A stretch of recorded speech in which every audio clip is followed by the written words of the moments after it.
eu queria tocar com vocês aqui uma reflexão sobre dois pontos em especial que poderiam levar o Brasil, evidentemente, à conquista de uma nova Copa do Mundo. É possível que o Brasil volte a conquistar uma Copa do Mundo? O que o Brasil precisa fazer para isso acontecer? Eu trago dois pontos para a nossa reflexão, para a nossa conversa aqui neste vídeo. São dois pontos que estão muito entrelaçados, um tem muito a ver com o outro. O primeiro deles é a questão de uma mudança necessária da mentalidade, e o outro é a questão de que para que essa mudança de mentalidade aconteça, é vital que esse novo técnico do Brasil seja um técnico estrangeiro. E vou pontuar para vocês aqui com muita calma por que eu acho que isso é tão importante assim, né? Antes disso, permita-me só falar que nós temos aqui um novo patrocinador nesse canal, né? Então se liga aí nessa dica muito interessante. Sua sorte fala mais alto com PagBet, seu novo site de apostas esportivas. Melhores cotações, saques rápidos via Pix e jogos ao vivo para você se garantir nas apostas. PagBet, acertou, tá pago.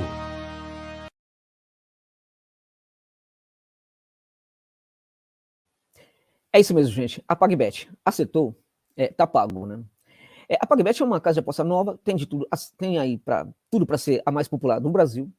Depósito de R$1, apenas R$1, e com R$1 depositado você já pode apostar. Não tem nenhuma outra no mundo que eu conheça que seja igual. R$1, meus amigos. Então, é depósito e saque via Pix, né? Suporte humanizado durante 24 horas por dia, sem aquela parada de robô, cotações sempre muito altas, cadastro rápido e sem burocracia. E na PagBet você também pode iniciar a sua aposta imediatamente, no momento em que você quiser, também com muita tranquilidade. Então, na PagBet, acertou, tá pago. Então se liga nessa dica aí, que é uma grande casa de aposta, muito interessante aí, que neste momento ele está patrocinando aqui o canal e dando uma força aqui para o meu trabalho. Se cadastre lá usando o link que está na descrição do vídeo, também no comentário fixado, dá uma força aqui pra gente, caso você evidentemente curta uma aposta esportiva. É a nova casa de aposta que chegou para ficar, para ser a mais popular do Brasil, com toda certeza. Tá bom, meus amigos? É isso, então vamos voltar aqui agora, falar dessas duas condições aí, sendo com amor para que o Brasil consiga aí chegar à conquista de um novo título. Primeiro, a mudança de mentalidade. É um ponto para o qual muita gente está dando pouca atenção, mas evidentemente para mim é o ponto central para que o Brasil volte a conquistar um título. E para tanto o Brasil precisa de um técnico de muita personalidade para comandar essa mudança de mentalidade, né? Ora, nós podemos ter perfeitamente técnicos de personalidade aqui no Brasil, mas ele certamente também poderia estar inserido, né, envolto, justamente nessas questões, nesse problema de percepção sobre o futebol mundial do momento, né? E como o Brasil se insere no contexto do futebol mundial do momento. Ele pode perfeitamente cometer erros do passado, erros, né, nessa percepção do que é o Brasil, como se joga o futebol no Brasil, como a seleção joga e como o Brasil se insere no contexto do futebol mundial. Então esse técnico brasileiro, talvez por causa disso, não seja nada indicado. A gente viu nessa Copa do Mundo que um cara como o Tite, né, que para muitos, antes da Copa, era um técnico muito bom, e que agora é um técnico horroroso, né, também acho que não é bem assim. Ele errou demais, né, mas alguns erros que ele cometeu, ele vinha cometendo antes também, né. E na hora H, a gente percebe que tá havendo um problema com o Brasil. A gente tem uma seleção muito fraca mentalmente, a gente tem um técnico que se submete aos jogadores, né, a panelinha de jogadores. A gente tem um técnico que não consegue, por exemplo, pedir para o grande batedor de pênalti da equipe que ele bata o primeiro pênalti, né? Então, ou seja, se fosse um outro técnico brasileiro, ele, né, faria diferente, excluindo o fato de que o Filipão hoje não poderia ser esse técnico, que já deu o tempo dele na seleção, a despeito de todas as críticas que você pode fazer para o Filipão, seria bem provável que pelo menos nisto aí, né, ele agisse de uma maneira mais correta que o Tite, ou seja, pediria para que o Neymar batesse aquele pênalti ali, né? Então vamos lá. Quando eu falo de mudança de mentalidade, não é uma coisa pequena, gente. É algo absurdo, astronômico, gigantesco, né? Que foi construído durante dezenas e dezenas de anos aí, talvez um século, né? Acho que não. Acho que isso aí vem a partir do momento que o Brasil começa a ganhar. Em 58, a gente começou a ter uma visão de que o nosso futebol era absurdo, melhor, tal. Depois de 70, então, nem se fala, né? Depois da conquista da seleção com o Dunga, aí piorou ainda mais, né? A coisa ficou ainda muito mais complicada. Nós nos sentimos os melhores do mundo, a gente fala que não, a gente tenta reconhecer que os outros são bons também. Na hora H, a gente sempre acha que nós somos, que sempre somos os melhores do mundo.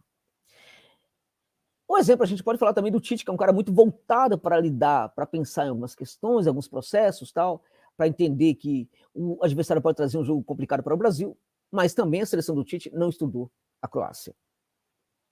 E por que não estudou a Croácia? Porque entendeu que a Croácia era um time muito fácil de ser batido. Antes disso, entendeu que o Brasil era muito, muito superior à Croácia. E este pensamento, ele está imantado na cultura do futebol brasileiro. Está nos torcedores, está nos jornalistas, está também na comissão técnica, além dos jogadores. Nós somos muito poderosos. E não há 7-1 que quebra, né, esse erro aí. Né? Não há 7-1 que dinamite esse tipo de percepção equivocada sobre o futebol e como o Brasil se insere no futebol do mundo atualmente. Perdemos de 7-1 e não mudamos. Não vai ser também essa derrota para a Croácia que vai fazer com que a gente mude. Ainda que a gente mude o técnico, a gente não vai mudar muita coisa em relação a isso. Porque um outro técnico vai chegar para o Brasil com a mesma mentalidade, se ele for brasileiro. Né? Mesmo no tempo de técnicos com personalidade muito, muito forte também, como o Filipão, também cometemos erros. O Brasil estudou a Holanda, do Snyder? Certamente que não. O Brasil se preocupou em entender como a França jogava? Certamente que não. E o principal, né? Porque a gente está falando de Holanda, de França, de Alemanha e tal, né? Potências muito grandes, assim como o Filipão também não estudou tal, aquelas. Também não houve estudo sobre a Bélgica, assim como não houve estudo também sobre a Croácia. É isso. Então, um técnico brasileiro vai conseguir trazer essa modificação? É provável que não. Ele vai conseguir fazer, assim, convencer os jogadores de que é necessário ter um estudo profundo sobre o adversário, entender também como o adversário joga, porque nem todo adversário é tão fraco assim como a gente pensa. É muito provável que um técnico brasileiro não consiga fazer isso. Agora, a gente precisa também de um técnico de muita personalidade, porque ele precisa parar com certas panelas que existem ali na seleção. E o técnico tem que parar de se submeter a essas panelas. Né? Então, como é que um técnico vai chegar para o Neymar, por exemplo, e pedir para que ele tenha certos comportamentos, certas posturas? Qual é a força desse técnico para bancar um tipo de pedido desse para o Neymar? E para outros jogadores também. Né? A própria convocação de um cara como Daniel Alves não veio apenas dos erros equívocos brutais do Tite, mas também do fato de que provavelmente havia uma certa pressão ali. De algum lado havia uma certa pressão para a convocação deste jogador. E o Tite se submeteu a ela. Né? Um técnico brasileiro vai conseguir mudar essa mentalidade? Ela é vital para que a gente mude. Precisamos, sabe, descer do salto, né, gente? E a gente precisa entender que no mundo tem outros times que jogam bola também muito bem. Que nós já não somos mais os bambambãs da década de 70, né? Nós produzimos bons jogadores. Muitos bons jogadores. Eu acho um erro a gente achar que não. Produzimos grandes jogadores. Produzimos sim grandes jogadores. Gostemos ou não. Vocês gostem ou não. O Neymar é um dos grandes jogadores do mundo. Mas ele não entrega na seleção, mas ele é um dos grandes jogadores do mundo. E na minha opinião, até que entrega-se na seleção muito mais do que muita gente pensa. O Vinícius Júnior é um jogador protagonista hoje no Real Madrid. O Rodrigo está indo pelo mesmo caminho. Outros jogadores também. O Richarlison é hoje um dos grandes atacantes do mundo. Por certo que é. O Antony se projeta para ser também esse jogador. O Casemiro é um dos grandes volantes do planeta.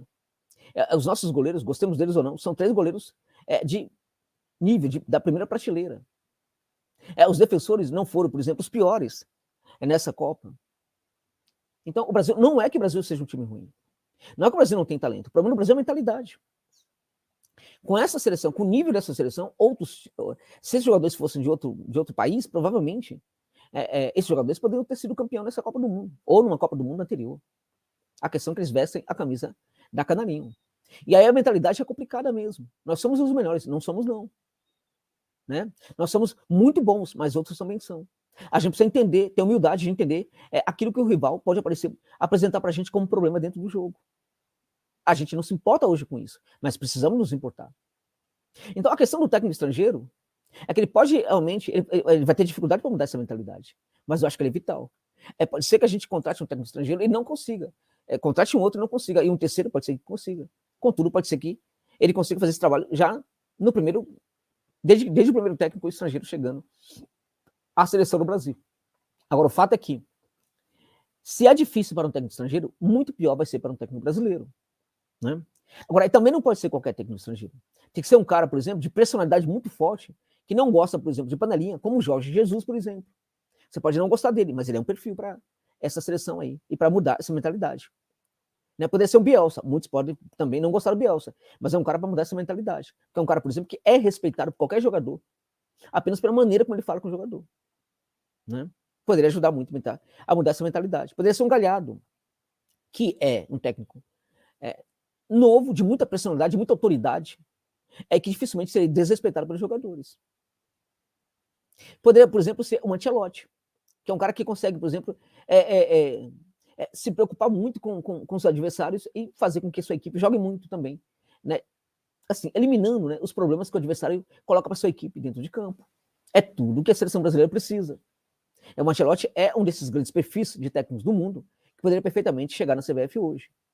Por que precisa ser um técnico desse? Não pode ser qualquer estrangeiro, tem que ser um técnico de muita personalidade. Não pode ser Diniz da vida, que os jogadores vão deitar e rolar em cima dele. Ao mesmo tempo, para mim, não pode ser o Mourinho, porque, na minha opinião, ele não responde em termos de condição técnica hoje mais. Técnica e tática. A gente olha para a Roma do Mourinho, é uma piada. O Mourinho vem em decadência há muito tempo. Eu não entendo, né, que muita gente ainda fala do nome desse técnico ainda para a seleção brasileira. Não tem o menor cabimento. Poderia ser um Guardiola, mas ele não virá. Ele quer ficar no City por mais tempo. Então, eu acho que a primeira questão que precisamos aí pensar é o seguinte: o Brasil tem problema de mentalidade, sim. Precisamos descer o salto, precisamos entender que nós temos que se comportar de uma maneira muito mais determinada para mudar essas coisas aí. E essa questão da panela, essa questão da imagem que a seleção tem, é um outro ponto, que também tem muito a ver com a mentalidade. Precisa mudar. Pegar com vocês um exemplo. O Neymar, ele disse que estava chorando, estava triste, estava mal, estava infeliz. Desembarcou no Brasil, já deu 2 festas. Festa de arroba, com artista, com não sei o quê, com cantor, com influencer, com rapper, tudo. Um monte de mulher. Ele tá errado? Ele tá no momento de férias dele, de folga. Ele que falou que estava triste, que estava inconsolável, que estava mal, não conseguia dormir. Ele que falou isso. E aí, por causa disso, vem o Casagrande e faz um post no Twitter falando que o Brasil precisa parar de convocar o Neymar, porque o Neymar é uma influência negativa. Ora, Casagrande, o cara é muito bom. A questão, tá errado essa abordagem, que me parece, inclusive, meio rancorosa, desculpa, mas é uma abordagem rancorosa. O Neymar é um jogador importante para a seleção brasileira. A questão é que ele precisa ser domado. Ele precisa ser domado, é só isso. Né? Por que a gente vai deixar de contar com um grande jogador só porque ele tem problema de comportamento? Então ele faz essas festas, essa coisa toda aí, que mostra perfeitamente que estava triste coisa nenhuma, mas tudo bem, é o direito dele lá, não sei. Agora, aí vem um influencer brasileiro, um jornalista brasileiro, que pega e fala que o cara não tem que ser convocado. Olha como está tudo errado. Então, um técnico estrangeiro precisa saber dialogar com tudo isso aí. Precisa ser capaz de dar conta de tudo isso aí. O técnico brasileiro não conseguiria. Entende? Então, essa mudança de mentalidade é muito forte para que o jogador tenha comportamento. Gente, você pode falar que é o dinheiro do cara, mas você não viu a seleção da Holanda comendo carne de ouro, com ouro. Você não viu a seleção da Argentina comendo carne com ouro também, está na final da Copa. Você não viu mesmo a seleção complicadíssima em termos de comportamento da França, você não viu nada disso. Isso aconteceu com a seleção brasileira. Os caras pintam o cabelo, tudo bem, jeito deles. Vão comer carne com ouro, o cara faz questão de colocar assim um relógio assim, à mostra para todo mundo ver que é um relógio de 3 milhões de dólares. É direito dele, é dinheiro dele, problema dele. Mas precisava disso tudo. A gente tem ex-jogadores que são influência negativa nesse momento. O Ronaldo Fenômeno, por exemplo, atrapalhou demais. Esses caras atrapalham também. Nós não vemos isso com outras seleções, só com o Brasil. Um técnico brasileiro não vai conseguir, por exemplo, enfrentar tudo isso. Um técnico estrangeiro, sim, mas não qualquer um. Tem que ser os caras da prateleira que eu falei aqui com vocês. Um Galhardo, um Ancelotti, um Bielsa, um Jorge Jesus. Esse tipo de técnico. Do contrário, acho que a gente não muda essa mentalidade. Independente dos jogadores que a gente for criar aqui no Brasil, a gente não vai conseguir novamente conquistar uma Copa do Mundo, gente. Essa é a realidade. O problema da mentalidade sobre o que somos no futebol e como nos inserimos no futebol mundial hoje diz muito mais sobre os fracassos do Brasil do que a qualidade dos seus jogadores, certamente. E acho que nenhum técnico vai conseguir, por exemplo, mudar essa seleção e conduzi-la a uma conquista de título se não houver uma mudança de mentalidade. O técnico brasileiro não vai conseguir fazer isso. Alguns técnicos estrangeiros, certamente, que podem ter muito mais facilidade e sucesso nessa difícil empreitada. É isso.